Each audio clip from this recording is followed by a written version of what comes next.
بسم اللہ الرحمن الرحیم۔ آج ماہ سفر کا پہلا جمعہ مبارک آ چکا ہے۔ جو پہلے جمعے کو یہ ایک تسبیح پیر لے گا تو اس کے پورے سال کے دن پھر جاتے ہیں۔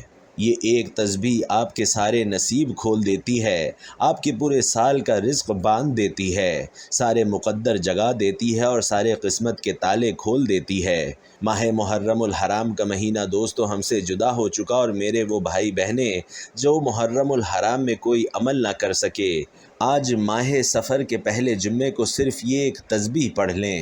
انشاءاللہ آپ کی تمام حاجات اور پریشانیاں پوری ہو جائیں گی، اور اللہ پاک آپ کے پورے سال کا رزق انشاءاللہ العزیز آپ کے مقدروں میں کر دے گا۔ میں سب سے پہلے دعا کرتا ہوں کہ میرے پروردگار، اے میرے مالک، میرے تمام بھائیوں بہنوں اور دوستوں کو جو آج یہ ویڈیو دیکھ رہے ہیں، سب کے گھروں میں خوشیوں کی ایسی بارش نازل فرما، اپنی رحمت کی ایسی بارش نازل فرما کہ بارش کی ہر بوند کے صدقے سے انہیں ہر خوشی نصیب ہو جائے، ہر دکھ ختم ہو جائے، ہر غم دور ہو جائے، اور بارش کے ہر قطرے کی نسبت سے میرے تمام بھائیوں اور بہنوں کو خوشیاں نصیب ہو جائیں۔ آمین یا رب العالمین۔ دوستو آپ بھی آمین ضرور لکھ دیں، کیا پتہ کس کی آمین سے کس کا بگڑا نصیب سنور جائے۔ تو دوستو یہ عمل بہت زیادہ خاص ہے، اس کو آپ لوگوں نے کسی صورت بھی نہیں چھوڑنا۔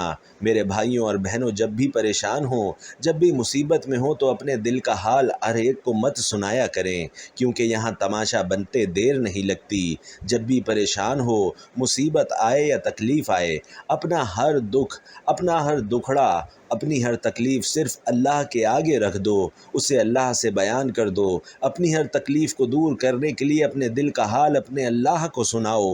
وہ تماشا نہیں بناتا، وہ آپ کی کسی بات کو ظاہر نہیں ہونے دیتا، کیونکہ آج ہم دیکھتے ہیں بہت سے ایسے بھائی دوست اور میری بہنیں موجود ہیں کہ وظیفے پڑھتی ہیں، دعائیں مانگتی ہیں، تو ان کے ذہن میں یہ خیال آتا ہے کہ ہم نے دعا تو مانگ لی لیکن ہماری دعا نہ سنی گئی تو کیا ہوگا، ہماری دعا کا ہمیں وہ اثر نہ ملا۔ تو اس حوالے سے ایک آدمی نے کسی بڑے بزرگ سے پوچھا کہ میرا اللہ اس وقت کیوں نہیں سنتا جب میں مانگتا ہوں؟ تو بزرگ نے مسکرا کر کہا، وہ تیرے گناہوں کی سزا بھی تو اس وقت نہیں دیتا جب تو کرتا ہے۔ ناظرین کتنی پیاری بات اس بزرگ نے بتائی۔ جو میرے بھائی بہنیں مشکل وقت آ جانے پر بے صبر ہو جاتے ہیں اور جلد بازی کا مظاہرہ کرتے ہیں، تو وہ اس بات کو ہمیشہ یاد رکھیں کہ جب ہم سے گناہ ہو جاتے ہیں تو میرا اللہ ہمیں فوراً اس کی سزا نہیں دیتا۔ اسی لیے جب بھی دعا مانگیں، جب بھی کوئی وظیفہ کریں، تو اللہ سے مانگنے کے بعد تھوڑا صبر کر لیا کریں۔ انشاءاللہ وہ آپ کی دعا کو رد نہیں کرے گا، وہ آپ کی دعا کو قبول فرما کر آپ کے لیے ضرور اپنے غیبی خزانوں سے مدد فرمائے گا۔ اس کی برکتیں بہت ہی زیادہ ہیں۔ یہ عمل اولاد بھی دے گا، جن کے پاس اولاد ہے ان کی قسمت بھی چمکا دے گا، اور جن کی اولاد در در کی ٹھوکریں کھا رہی ہے ان کے نصیب کے تالے بھی انشاءاللہ کھول دے گا۔ اس عمل کا معجزہ ایسا ہوگا کہ انشاءاللہ یہ کرتے ہی آپ کو خوشخبریاں آنا شروع ہو جائیں گی، خوشخبریوں کی ہوائیں چلنا شروع ہو جائیں گی۔ انشاءاللہ اس عمل کی برکت سے جو میں عمل آپ کو بتانے جا رہا ہوں، محترم ناظرین، اللہ رب العزت نے سال کے 12 مہینوں میں مختلف دنوں اور راتوں کی خاص اہمیت اور فضیلت بیان کر کے ان کی خاص برکات اور خصوصیات بیان فرمائی ہیں۔ قرآن حکیم میں ارشاد باری تعالی ہے، بے شک مہینوں کی گنتی اللہ کے نزدیک 12 ہیں۔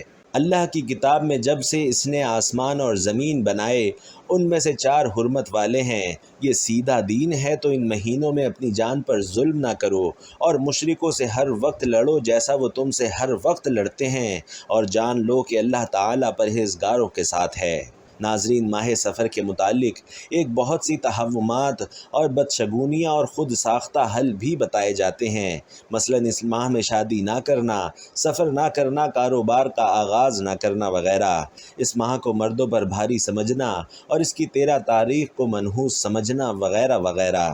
اس مہینے میں مختلف چیزیں پکا کر محلے میں بانٹنا کہ ہماری بلائیں ٹل جائیں یا دوسروں کی طرف چلی جائیں، لیکن دین اسلام میں ان تمام باتوں کی ناظرین کوئی حیثیت نہیں ہے۔ بعض لوگ اس ماہ سفر میں شادی بیاہ یا کوئی خوشی کا کام نہیں کرتے، حالانکہ اس ماہ سفر المظفر سن 7 ہجری میں حضور نبی کریم صلی اللہ علیہ وسلم نے ام المومنین حضرت صفیہ رضی اللہ تعالی عنہا سے شادی فرمائی تھی، بلکہ ماہ سفر ہی وہ مہینہ ہے جس میں اللہ تعالی نے مسلمانوں پر اپنی رحمتوں کے دروازے کھولے اور حضور نبی کریم صلی اللہ علیہ وسلم اور آپ کے پیارے صحابہ کرام کو فتح خیبر سے نوازا۔ ناظرین، عربی میں نحوست کے لیے لفظ تیرا استعمال ہوا ہے جو طیر سے نکلا ہے، جس کے معنی پرندے کے ہیں۔ اہل عرب چونکہ پرندے کے اڑانے سے فال نکالتے تھے، اس لیے طائر بدفالی کے لیے استعمال ہونے لگا، یعنی بدشگونی لینا۔ دین اسلام میں کوئی دن، کوئی مہینہ، کوئی جگہ یا انسان منحوس نہیں، بلکہ وہ دراصل وہ انسان کا اپنے طرز عمل، رویہ، اخلاق اور طریقہ ہوتا ہے جو اس کے لیے مختلف آزمائشوں کا سبب بن جاتا ہے۔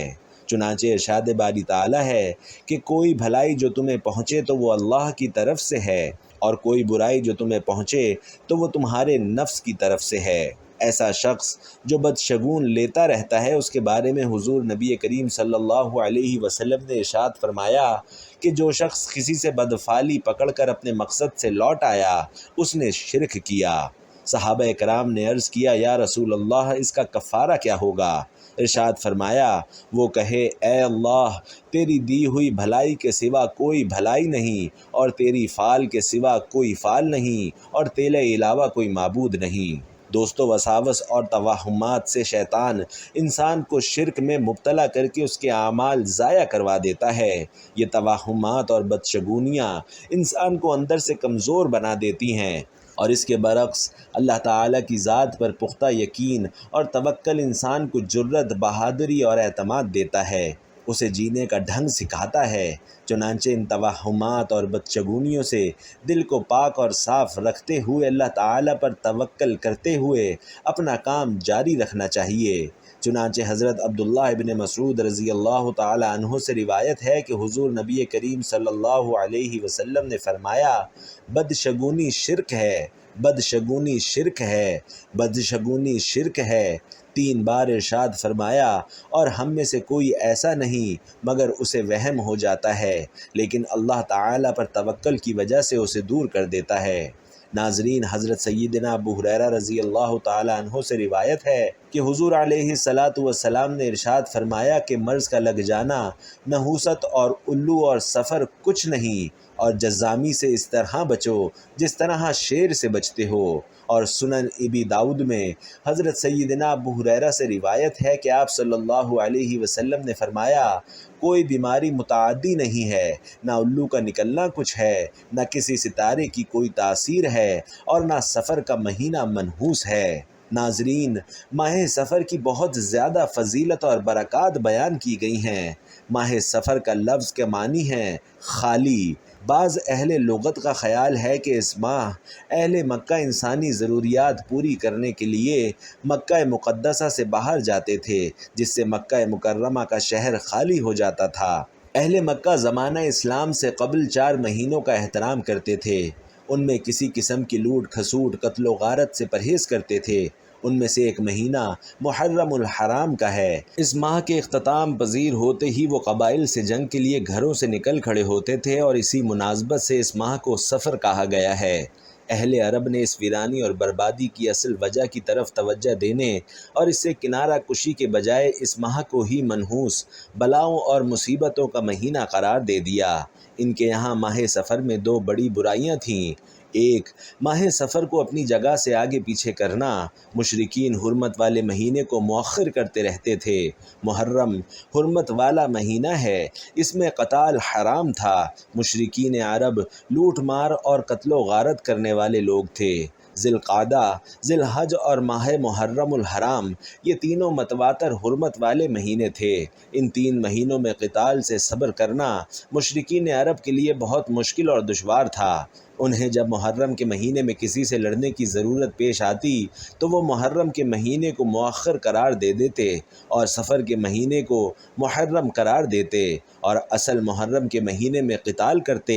اس طرح وہ ہر سال محرم کے مہینے کو ایک ماہ مؤخر کرتے رہتے، حتیٰ کہ جس سال نبی کریم صلی اللہ علیہ وسلم نے حج کیا اس سال 11 مرتبہ محرم کا مہینہ مؤخر ہو کر اپنی اصل حد پر آ چکا تھا، جس حد پر وہ اس وقت تھا جب اللہ نے آسمانوں اور زمین کو پیدا کیا تھا۔ اور دوسری وجہ یہ ہے کہ ماہ محرم کو منحوس سمجھتے تھے۔ مشرکین ماہ سفر کو منحوس خیال کرتے تھے اور لڑائی اور قتل و غارت کی وجہ سے ان کے گھر خالی ہو جاتے تھے اور مصائب و مشکلات کا سامنا کرنا پڑتا، تو بجائے اس کے کہ وہ اپنے اعمال درست کرتے، وہ ماہ سفر کو ہی منحوس سمجھنا شروع ہو گئے۔ ناظرین، ذیل کی سطور میں قرآن و حدیث کی روشنی میں اس فکر کا جائزہ اپنے قارئین کرام کی نظر کرتا ہوں، لازمی سنیے گا۔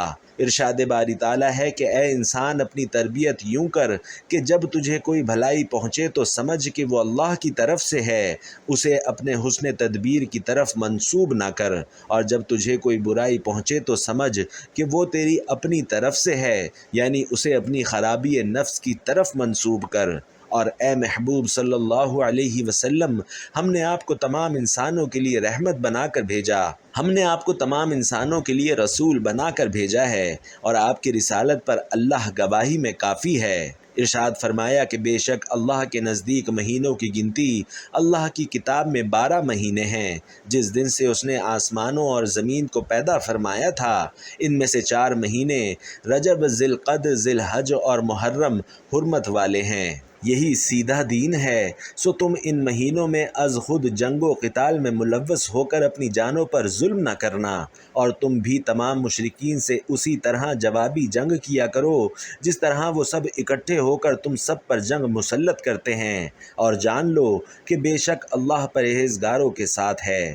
ناظرین، صحیح بخاری میں سیدنا ابو ہریرہ رضی اللہ تعالی عنہ سے مروی ہے کہ نبی علیہ الصلاۃ والسلام نے فرمایا کہ کوئی مرض متعدی نہیں ہوتا، نہ بدشگونی ہے، نہ سفر اور الو کی نحوست کی کوئی اصل ہے۔ ایک اعرابی نے سوال کیا کہ یا رسول اللہ صلی اللہ علیہ وسلم، پھر کیا وجہ ہے کہ اونٹ ریگستان میں ہرنوں کی طرح پھر رہے ہوتے ہیں، پھر ان میں خارش زدہ اونٹ داخل ہوتا ہے اور سب کو خارش میں مبتلا کر دیتا ہے؟ آپ صلی اللہ علیہ وسلم نے فرمایا، پہلے اونٹ میں خارش کس نے پیدا کی تھی؟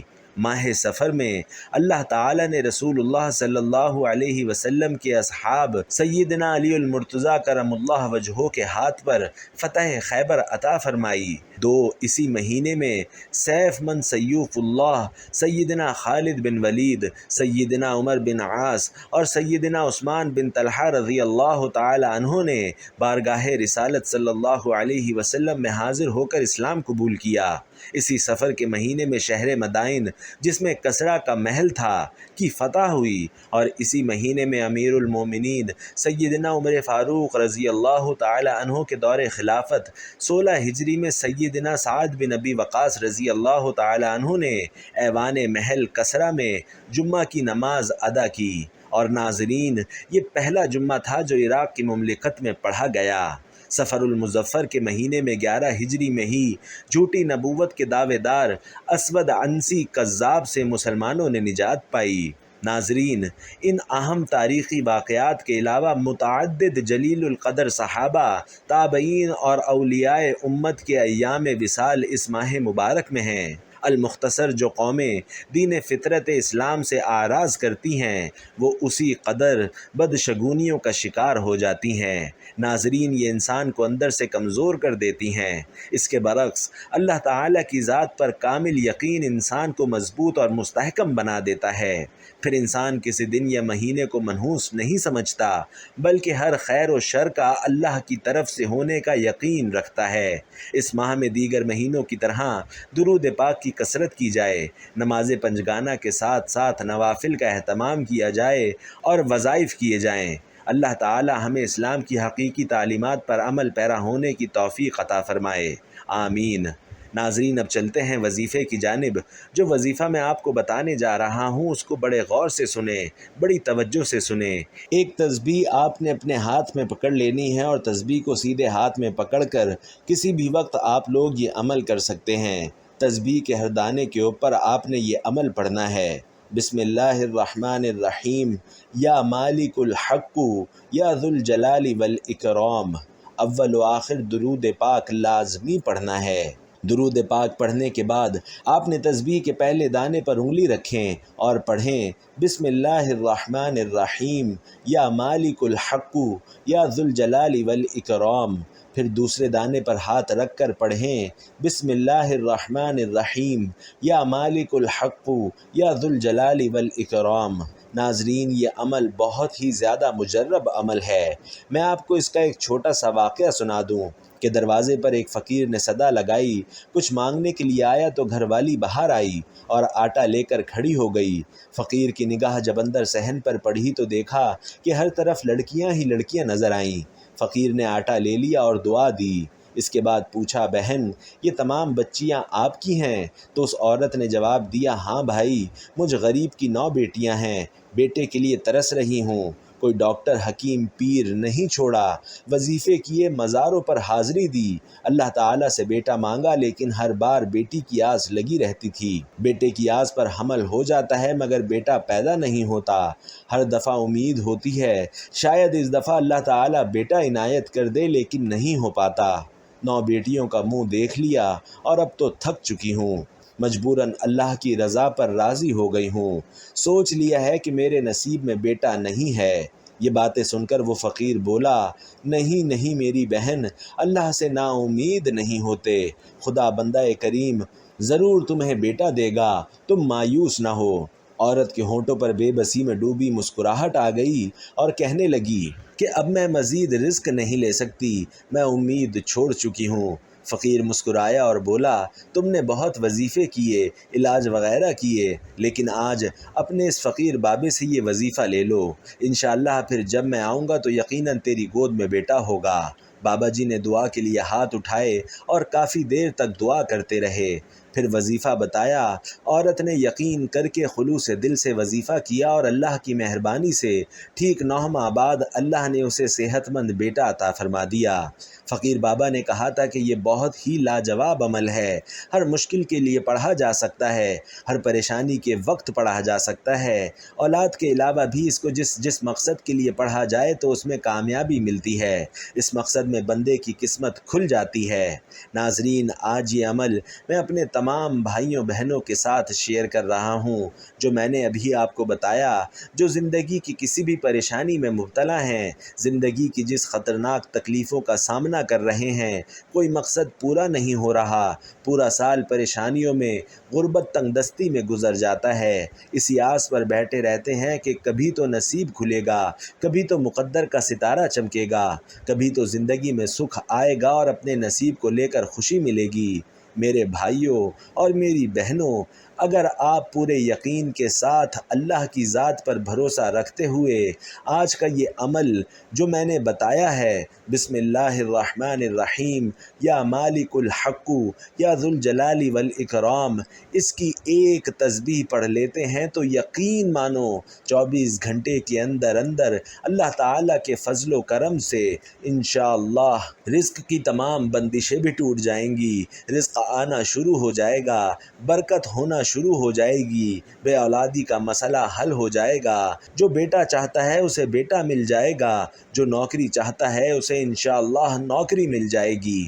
انشاءاللہ یہ عمل بہت ہی زیادہ خاص ہے، اس کو ضرور کر لیں۔ اللہ پاک آپ سب کی مشکلات کو دور فرمائے، مجھے اپنی دعاؤں میں یاد رکھیں۔ ہمارے معبود، ہمارے گناہ تیری رحمت سے بڑے تو نہیں ہیں، تو اپنی رحمت سے ہمارے گناہوں کو معاف کر دے۔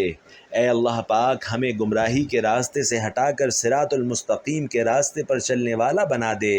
اے میرے پیارے اللہ، اے میرے اللہ، ایسی نماز پڑھنے کی توفیق عطا کر کہ جس نماز سے تو راضی ہو جائے، زندگی میں ایسے نیک اعمال کرنے کی توفیق عطا کر جن اعمال سے تو راضی ہو جائے۔ میرے مالک ہمیں ایسی زندگی گزارنے کی توفیق عطا کر جس زندگی سے تو راضی ہو جائے۔ اے میرے اللہ ہمیں ایمان پہ زندہ رکھ اور ایمان پہ ہی موت عطا فرما۔